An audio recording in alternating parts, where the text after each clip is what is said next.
All right, welcome back to the Chasing Winners College Football Podcast. It is week 12 of the college football season, which is very sad. Only two real regular season weeks left. I'm here on a Tuesday, which is weird with JP Kyle Massaloni here with JP Lyon. There's kind of based on conflicts, we had to do it on Tuesday, but we're also going to do something pretty cool because of it. So, JP, tell them what we're going to do, and maybe let's go into the what happened last week a bit while we try to kill some time. Yeah, we are, and I have never watched a single second of this show, so I don't know exactly how it works, but we're live. Sometimes we've done a live cut-ins of whatever games we're watching. Well, I'm still watching Ball State right now, but we're also watching the college football rankings or CFP rankings show. So we'll be kind of live reacting to the rankings and who's where. It doesn't feel like there should be much movement at the top, but I guess you never really know. I don't want to talk about Baylor in particular last week, but I suppose we'll have to when it comes to some of the games, or one of the games in particular that we talk about. As far as our picks last week, Kyle retook the lead by half a game. So he went 8-6-1, and then on the podcast 3-2-1, and won his best bet. I went 6-9 and 1-4-1 on the podcast, and won my best bet as well. And we won the podcast parlay. So all across the board, best bet and podcast parlay was clean sweep. And Kyle is 85-84-3 on the year, and I am 84-84-4. Jeff Fisher That's who I am. vibes all around. Yep. Even me at 85-84-3. That's some Jeff Fisher vibes too. But it's coming down to the wire this year. Like I mentioned last year, JP kind of ran away with it. Here we go. We're doing rankings now. Sorry. Let's see anything crazy here. Tulane didn't drop very far. Tulane didn't drop too far at all. NC State's still ranked, which is kind of shocking at 24. It's good to rates back in there. Keep them for us. Keep them ranked for keep NC State ranked for ACC pride here. I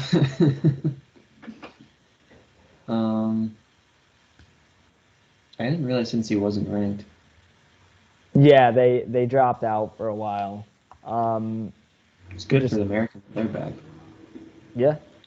Just going back to what I was saying, JP did run away with it last year, but I made a slight comeback during bowl season, but it wasn't enough to really make a dent because kind of dominated for a while there. Florida State up to 19. That is ridiculous. They've been killing bad teams, terrible teams, including Miami, but UCF at 20 is the highest G5. They should probably be a little higher. They should probably be ahead of both those two teams. Put them at 18 behind Washington. Yeah. Holy shit. UCLA Washington with an 8-spot jump.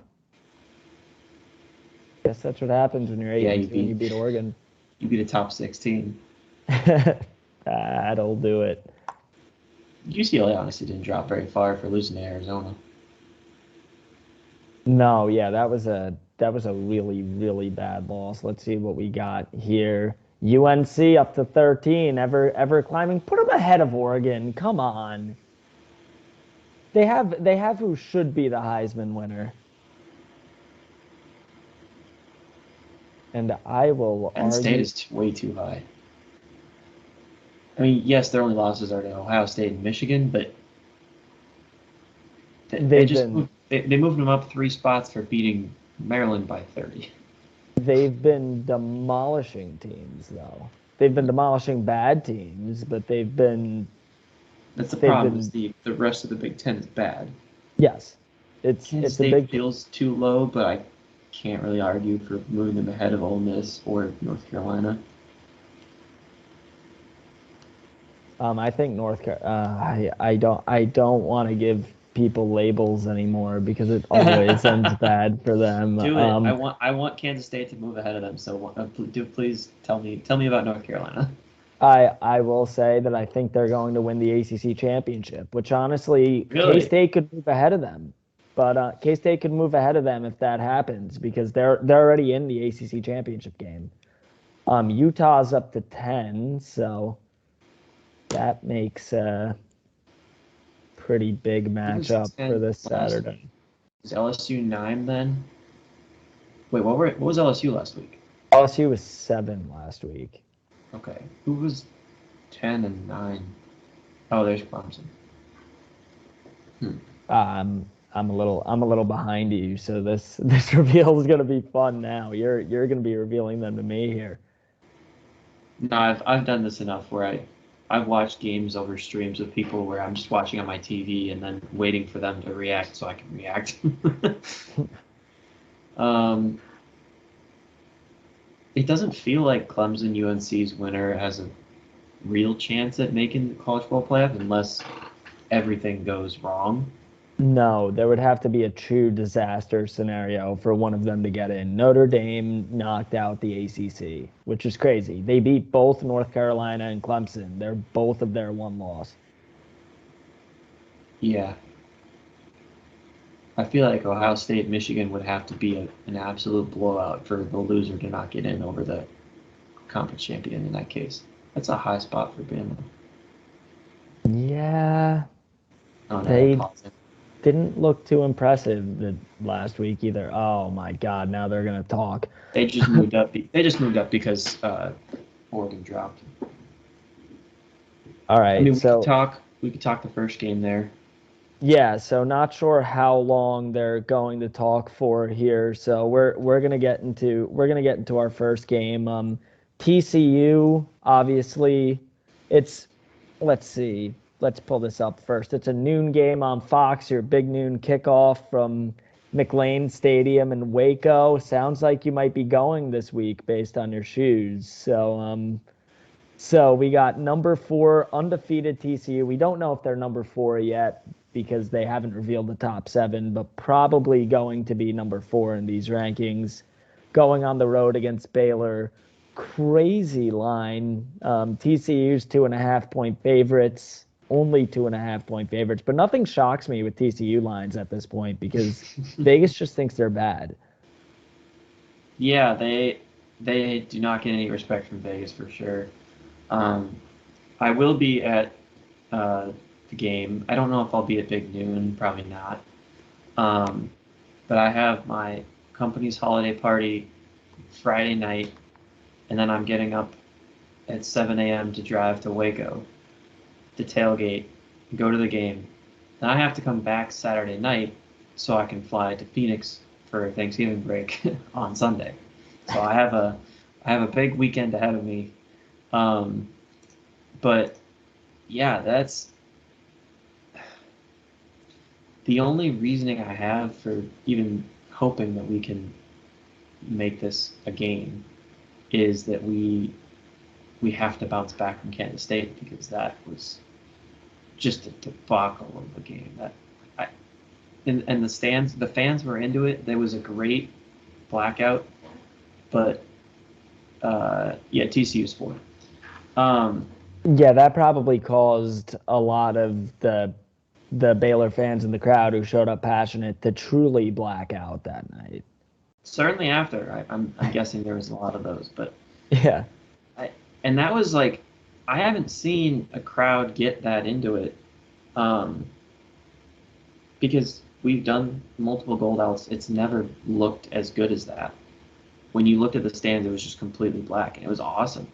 Um, and then everyone was so into it at the beginning, and then the team just fell flat the entire game. We were never in it, and um, I had someone who said that they just had a bad week of practice, and that going in they were like, well, this could be not great. But I never once thought that we could lose by 4 touchdowns to Kansas State. That just was not in my. That's just not. It was not in the realm of possibility for me. So we have to bounce back from that. And TCU's coming off a win against a pretty good Texas team, and it feels like it could be a letdown spot for them, potentially.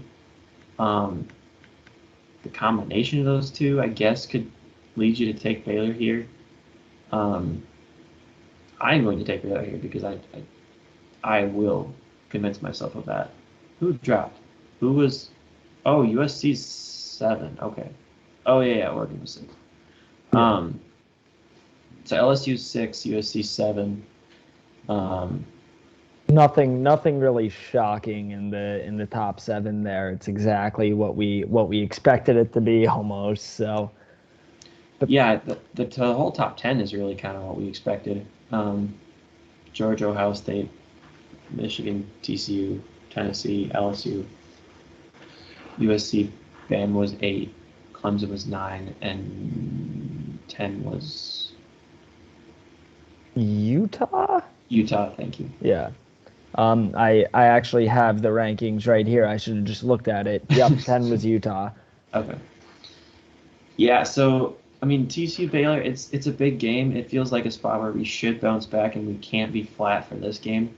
Aranda's a good enough coach where I feel like he's not going to have his teams have 2 weeks of that in a row. So I'm taking Baylor plus 2.5. I'm pretty sure that every time I've taken them on the podcast, it's not worked. But I can't take TCU minus 2.5 here. I just can't. So.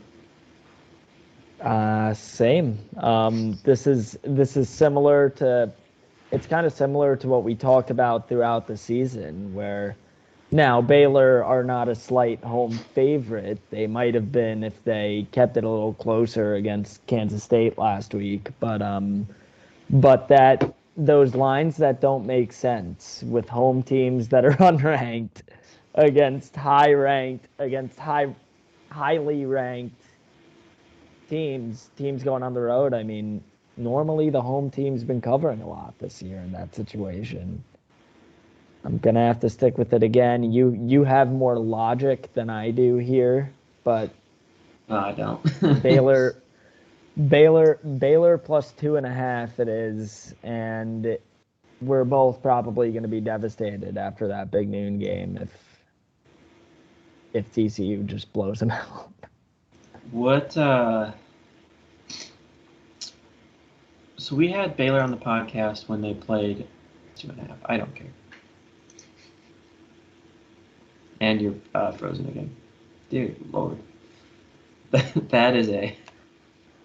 Yeah, it's like pissing rain outside, and I think that's affecting my my Wi-Fi a little bit here, but we're back. The frame you froze in last time was just hilariously ugly. Damn it, that's gonna be the thumbnail, isn't it? We'll see how it goes. All right. All right, so now I think I've lasted for more than a minute. I think not more than a minute, but more than 5 seconds. I think I'm back. So we could go through who Baylor had on the when we had Baylor on the pod. Yeah, it was just we had 4 games.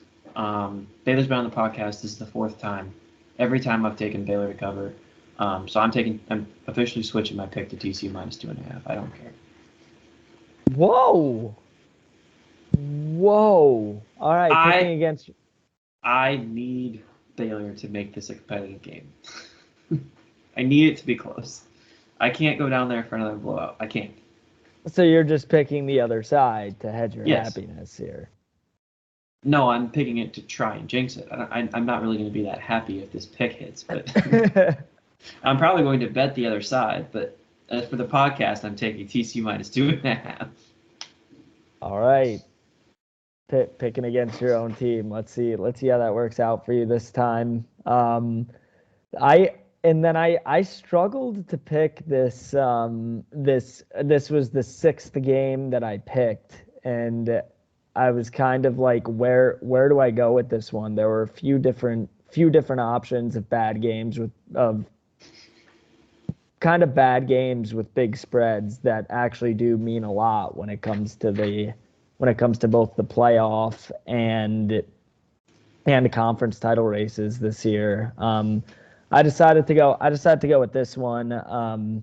Noon kickoff, ABC. Illinois, who is now unranked, going on the road to number 3 Michigan. That one Big Ten division is just The West bonkers. is bad.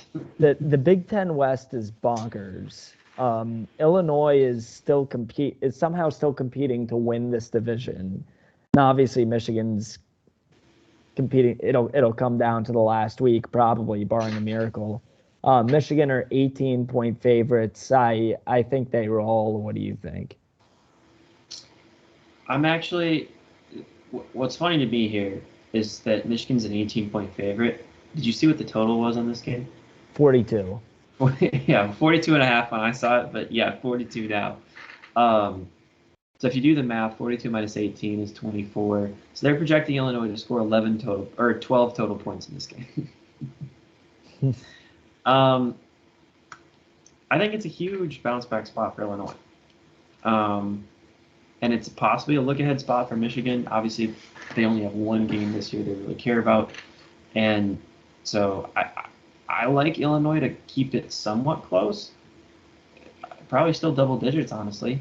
But I'm taking Illinois plus 18 here just because I think Michigan doesn't care as much about this game. And so I don't know. I'm taking Illinois. I took them last week. It didn't work. I'm taking them again.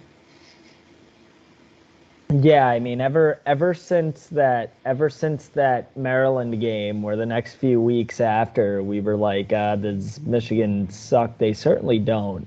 They've been blowing out everybody they played. Penn State 41-17, Michigan State 29-7, Rutgers 52-17, Nebraska 34-3. None of these teams are very good, maybe besides Penn State, but as we know, nobody in the Big Ten is good besides for 2 teams. So, so I think they continue to roll here. Nothing really is convincing me that Illinois is good enough to cover that spread against Michigan.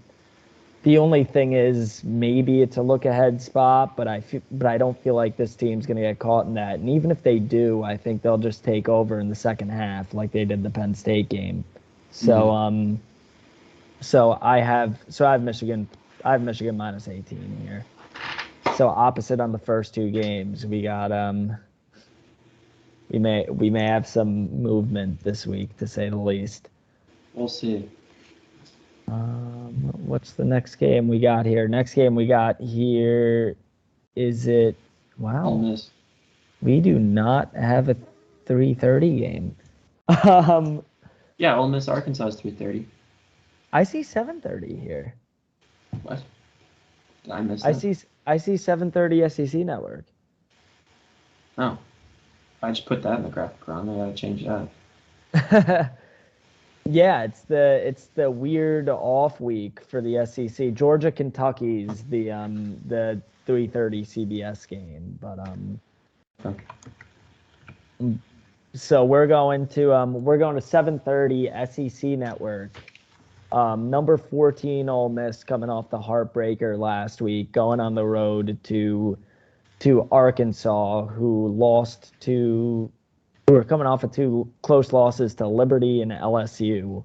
Crazy that they lose to Liberty and then lose by 2 again to LSU, but Without their quarterback. Without their quarterback, yeah. But banana lands college football is. But Ole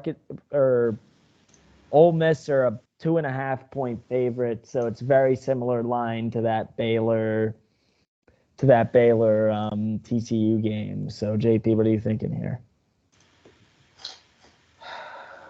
I mean, it's 2 teams I don't think are very good, but Ole Miss I think is going to bounce back from the Alabama game. I guess, do we know if KJ Jefferson's playing? That is a huge question here. I'm gonna search on Twitter real quick. Actually, I would guess if he's obviously not ruled out because the line would not be 2.5. I'm probably taking Ole Miss either way because I like that Arkansas is at home, but I think Ole Miss is just a better team, so I trust them more to cover a 2.5-point spread. I don't have a ton of analysis on these two teams. It's kind of crazy that Arkansas now is kind of. I mean, they should beat Mizzou in the last week, but they're kind of scraping, possibly not making a bowl here. I mean, there was quite a bit of hype around this team to start the season. I felt like of a potential sleeper in the SEC to at least finish maybe top 15. But we had a few of those. To say we had a few of those this year is an understatement. We had both of our teams. We had Texas A&M, who just completely collapsed. There's been quite a few teams that came in this year with a bit of hype that just kind of fell off the face of the earth. So it is weird for me to keep seeing Arkansas, either whether it was the large favorites against Liberty. Was it like 14.5 against Liberty? That sounds right. Yeah, whether it's being 14.5 point favorites against Liberty or just 2.5-point dogs against Ole Miss, it's weird to keep seeing them in these spots where Vegas is respecting them a ton still. But yeah, I'm not falling for it. I'm going Ole Miss -2.5. And let's move on to the next game here. It's a rivalry that might be coming to an end very soon. We might not have a lot more of these games, which is sad, but it's the sad reality of conference realignment, and it seems like they can't really come to an agreement to keep the rivalry going after Oklahoma leaves. So it's Bedlam. It's number 22 Oklahoma State. This was going to be an unranked matchup, but Oklahoma State scraped their way back in the top 25 here against going on the road to Norman to face Oklahoma. Obviously, this is always an over game. The over/under is 64.5. If you're wondering, I think we just have to take the over for the last few of these. But when it comes to the actual spread, Oklahoma, shockingly, at least to me, 7.5-point favorites here. Yeah, we got, all right, there was 7 when I did the graphic earlier, but Oklahoma just coming off a loss in West Virginia. So there's no way that they should be 7-point favorites. I guess I'll probably end up taking the over with you now that you've appealed to my sense of justice there. The over should hit in the last couple of years of this thing. I don't think Oklahoma State is going to beat Oklahoma 2 years in a row. It's just hard for me to comprehend, even though I know how bad Oklahoma is. I was trying to think. I don't know the last time that Oklahoma State and Oklahoma played, and both were as bad as they are right now. And that was before Oklahoma State got ranked. But they always played when Oklahoma was good, so it always meant something. But now they're both bad, and it doesn't really mean anything. To me here, Oklahoma's playing for more because they're not bowl eligible yet, and both teams have a bad defense, but Oklahoma has a better offense. So I think they take advantage of that more. I did go back and forth on this one a lot, but in the end, all I could come up with was Oklahoma -7. The line is just so interesting to me. I had Okie State down here, but it's the line's tripping me up because it makes no sense that they're 7-point favorites. Yet here we are. But yeah, both teams fairly disappointing this year. I mean, Kate Oklahoma State, I don't know what happened that week against K-State. They just got steamrolled. I heard that Mike Gundy said something that they were doing stuff in practice that they shouldn't have done and will never do again, which I think was holding out all of their starters so they didn't get hurt. But Really? that's at least what Josh Pate was saying. But That's a wild thing to do. weird, wild tactic if that actually is the case. But yeah, it's crazy, and I'm saying they've been bad, and then they almost beat TCU. I mean, that's just where we're at in the Big 12. Anybody could beat anybody on any given day, which is why it's the most entertaining conference in college football, and I'll hold my hand to the fire on that all year. You're welcome, JP. I gave your conference a huge big ups all year. But, Thank you very much. Your conference is terrible. Thank you. And I love it that way. But yeah, I have to go Oklahoma State even after I just shat on them. I have to go Oklahoma State +7. Just makes too much sense to me. This Oklahoma team is terrible.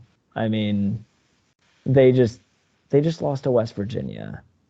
I mean, I guess anybody could beat anybody on any given day, but only really bad teams lose to West Virginia. Yeah. Only really bad teams lose to West Virginia. Wait, did I miss that Oklahoma State lost to West Virginia or something? No, Baylor lost to West Virginia, Kyle. Ah, yes. Only bad teams could lose to West Virginia, but yet also bad teams could cover against TCU. Fingers crossed. So. Mm-hmm. So yeah, I'm going Oklahoma State minus or +7. I just think they're the better football team and can come back stronger. But now we get to the real meat of this week. I mean, it's the SEC. It's kind of the off week for the SEC that they unfathomably take for the second to last week of the season. It's completely unfair. Like can we talk about that? We're gonna get into the Pac-12 is playing super important games. A lot of other conferences playing some important games. The Big 12, of course, has Bedlam, and most of the SEC just takes the week off and plays like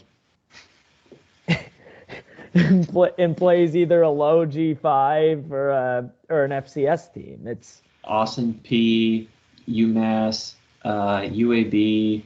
These are the teams that they're playing. It's really not fair to close out this. I mean, it's mind-boggling to me. Hopefully, it changes when they add a few teams into the mix there, but I doubt it. It seems like that's just a pattern they like to take. I mean, they like to give their teams some rest. It doesn't affect them negatively in the rankings, so I can't see them ever changing it. No, and it affects them positively because most of the time they could take their starters out after the first quarter or halftime and they're rested a week. Mm-hmm. Rant over. Let's get into the big games that I alluded to in the Pac-12. It is essentially the Pac-12 semifinals, which is crazy. We have the top 4 teams in the conference playing each other. They all could still make the Pac-12 championship game. We're gonna start off with the primetime 8:00 game on Fox. Out in LA, Pasadena, Rose Bowl. Number 7 USC, the Pac-12 seemingly only hope at the playoff this season at this point. Going on the road to number 16 UCLA, coming off that terrible loss to Arizona last week. USC are 2.5-point favorites. I mean, we don't always talk about totals, but I brought it up twice now. I just have to mention that this number is 75.5. 75. but JP, what are you thinking here? First of all, Ball State just threw an interception. Not great because they were going in to potentially cover 4. Devastating. Really not great. you mentioned totals. I don't know if I brought it up last week that the total on Oregon Washington was 72.5. I did. I think I did because it was the difference between the 42 and the 72. Oregon Washington was like, they were at like 26 points at halftime and then combined for 35 in the third quarter. And I was like, yeah, that's why that total was there.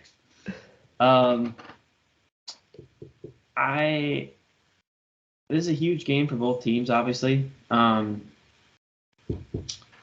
I don't see how UCLA scores enough to keep up with USC here. Because the only game that USC lost, they still scored 4. So, to me, UCLA has to score 45 in order to beat them. And I don't think they're going to be able to do that here. So I still don't have a ton of analysis on really any Pac-12 games, but even this one, it's nice that UCLA's at home. They claim they sold out the stadium. They're not taking some of the tarps off, so they didn't really sell out the stadium. Did you see that? They were like, sell out, 70,000 fans, and everyone was like, well, the stadium holds 96, so I don't know what you're doing, but they're not taking off all of the tarps. Some of the tarps they're taking off, but not all of them. They can't let all the USC fans in that would buy the rest of those tickets. Yes, all of the fans in Southern California that wanted to buy tickets so bad. So to me, I don't see that as much of a home field advantage, and I have to lean USC -1.5. It's also, like you said, it's the only shot that they still have at the playoff, and I think that they continue to make it tough on the committee, especially if they get a chance at Pac-12 championship game. Yeah, and then USC will also have Notre Dame in the last week should they win this. The spoilers, literally the conference spoilers. They've blown the ACC out of the playoff, and then if USC wins this game, they'll have a chance to blow the Pac-12 out.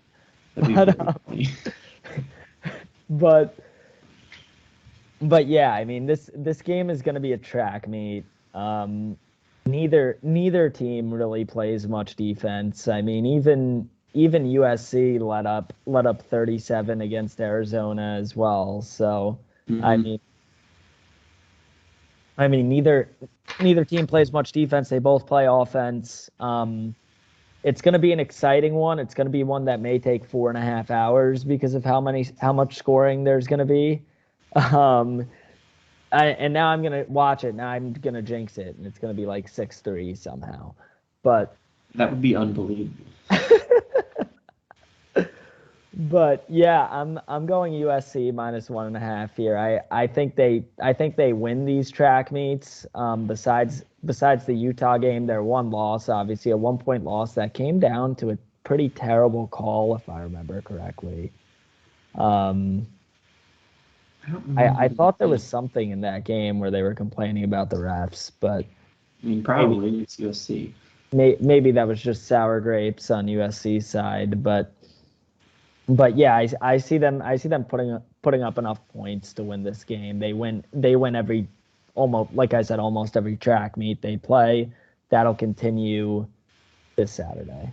How many games this year? They're 9-1. How many games do they have under 40 points? Do you know off the top of your head? Don't look at it. I have the list right here. They have 2 games under 40 points. A 17-14 win over Oregon State and a 30-14 win over Washington State. The rest of their games: 66, 41, 45, 42, 42 and a loss, 45, 41, 55. They're averaging 42.4 points per game. Yeah. It's pretty damn good. I think their offense can compete with anybody, including some of the top defenses in the country in Michigan and Georgia. But I don't think, will their defense hold them? No. They'll have to win another track meet against any of those teams, and those teams have the offensive firepower to keep up with them and will essentially score at will because USC is pretty weak in the trenches. But Yeah. especially like Georgia, Michigan, they'll just run all over them probably. You would But, think. well, yeah. I wouldn't, if it came down to it and USC ended up in the college football playoff, I wouldn't hate seeing it. I would rather have TCU there personally. But it's objectively a more exciting game to have USC there. And it honestly, like, if they give you a wide spread, if it's like Georgia minus 13.5, I mean, it would be hard to pick against USC just because they could score at will. They're not going to. It's so hard to outscore them that much because you can't stop their offense for that long, unless you're Oregon State. Well, yeah, I mean, I guess you could look at that game and say if Oregon State can do it, Georgia definitely can do it. But I hope we get the chance to find out if that's the case. And I'm on USC here to hopefully get past this, then get past the Notre Dame spoiler job. So, and then the Pac-12 After Dark game is the other semifinal, which is always interesting. We're going to have an important game that's still on at 2 a.m. probably. It is so late. It's a 10:30 Eastern kickoff on ESPN. Number 10 Utah against number 12 Oregon. Both with 2 losses, but both 6-1 in conference. Of course, Oregon's coming off of the big loss to Washington last week, but at home in this one and 3-point favorites. So, JP, what are you thinking? Well, last week I said that it's a real challenge for anybody coming into Eugene to keep it within that number. Now that number was 13.5, and Oregon lost that game. So I'm going to say it's really tough for 2 teams in a row to come into Eugene and keep it within the number. Yeah, Oregon had enough offense in that game, correct? Am I missing? That was during my game, so I wasn't paying a ton of attention. But yeah, they scored 34. Yeah, they scored 34 points. They played fine in that game, I feel like, but it wasn't. To me, that they're going to bounce back this week. Utah rolled last week. They're not gonna, or they weren't really challenged by Stanford. I like Oregon to cover in this game going off of no stats. I mean, yeah, and if you want to look, the thing that screwed Oregon last week was Michael Penix decided to have the game of his career. 26 for 35 for 408 yards and two touchdowns. I always liked him. He's not worth liking most of the time. No, he's not. But I liked him when he played in Indiana and he got hurt. Yeah, I mean he's been pretty inconsistent throughout his college career, but got it done last week in a big way in a big rivalry game. But I agree with you that Oregon's not going to lose 2 games in a row at home. And how about this? The ESPN Analytics matchup predictor actually has Utah winning 51.8% of the time, but no, I don't think that's going to happen here. That happened. The most recent time I saw that was the Kansas State California basketball game, like a week ago, or like 3 or 4 days ago, honestly. But Kansas State was like a 5-point favorite, and California was the favorite according to that circle graph or whatever it was, and Kansas State won and covered. So that's right for us. Oregon -3 here. Yeah, based on fading the ESPN matchup predictor, Oregon -3 it is. Now to wrap up here, JP, you have a best bet for this week? I do. I went back and forth in this one. I was considering making it Virginia -2 or whatever their spread was, but they also might not play this week. So if they do, I'll be on them. But if not, then I can't have them be my best bet. So in honor of the SEC plays nobody week, I'm taking LSU -14.5 versus UAB at home. Look, I saw that line and I was like, what's going on here? It seems low. It really does. But I don't know. I think LSU has to make a statement here after they just barely got by Arkansas and probably should have lost that game if Arkansas drives at the end. I think this is their best opportunity to make a statement. Who do they play next week?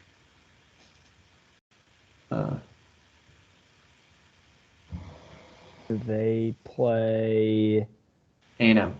A&M That's also next week. Oh, well, they play A&M on the road though, so A&M is going to be really good. Yeah. So I think they have to make a statement this week if they really want a chance at making the playoff, because I find it unlikely they beat Georgia. I did say I don't think Arkansas will win that game because I can't be that right about the SEC. And I was correct, because I was not that correct about the SEC, but LSU still isn't very good. So I'm taking LSU -14.5 because this is their opportunity to try to prove to me again that they're good. And I'm going to my terrible conference in the ACC and going Duke +7.5 on the road against Pitt. Duke's actually been low-key flying under the radar, pretty impressive this year, at least by ACC coastal standards. Which I said from the beginning, by the way, was the worst division in football, but it's proven to definitely be, besides for one team in there. So they've been fairly impressive. Kept it close against North Carolina. Was actually leading late in that game.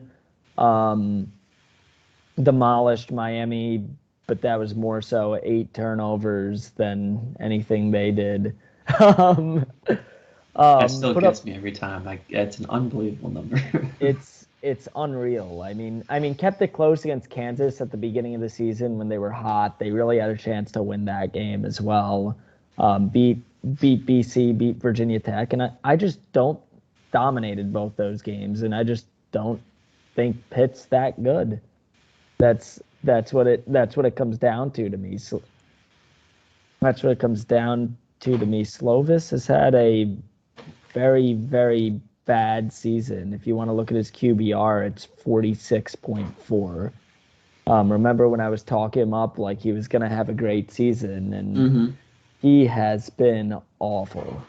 So I'm gonna go with Duke plus 7.5 to at least keep it close, to at least keep it within a touchdown in this game, because I think they could win outright, but I don't want to say that. I also want Pitt to kind of win this game and then be playing for less against Miami. So Fair. I mean, you also did. We had the one.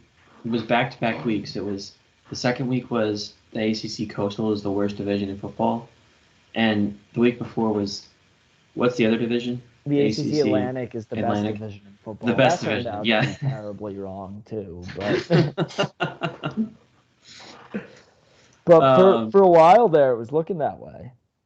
Yeah, at that time you had the 3 best teams of any division, I guess, because we don't have divisions. And then we do have a parlay for this week. Go ahead. You could go into it. I was gonna say one of our options depends on if the UVA game's playing or not. Because if UVA is playing, we have to put them in there, given the situation. What I'm starting to think is we shouldn't put them in the parlay because Virginia's not very good. But No, they're not. we should bet on them. We're going to bet on them regardless, if they end up playing. But I don't want to put them in the parlay, even though that's what we had initially. So we are looking at, Kyle, why don't you tell them the name of the parlay? I will in a second. I was going to say that you very politely corrected me when I originally actually said that Coastal +2 was going to be my best bet, just looking down the lines, and then you were like, you cannot bet against Virginia this week, and I was like, you know what, you're right. That's just mean. Yeah. And it's a very emotionally charged game. But our parlay this week is the 2006 Rose Bowl parlay. So we're going USC money line against UCLA, and Texas money line against Kansas. We've got a big revenge game for Texas this week. Huge. And they're going up against the best Kansas team in a very long time. But I think they get it done here, even though it is on the road. Kansas always beats them in Austin. They don't beat them in Lawrence. So I think Texas money line, and we were both on USC, so we threw that in as the second leg. Texas and USC money line, I had it at plus 135 earlier, but I will put the updated number in the video. And that is all from the best bet section. Yeah, and before we sign off here, it seems like you're going to Baylor this week, so bring the vibes that way. I'm going to be in Fort Lauderdale for a bachelor party, so let's see how much of these games I actually get to watch that day. We'll see. I'll try to find somewhere to watch Miami get dominated by Clemson. Yeah. And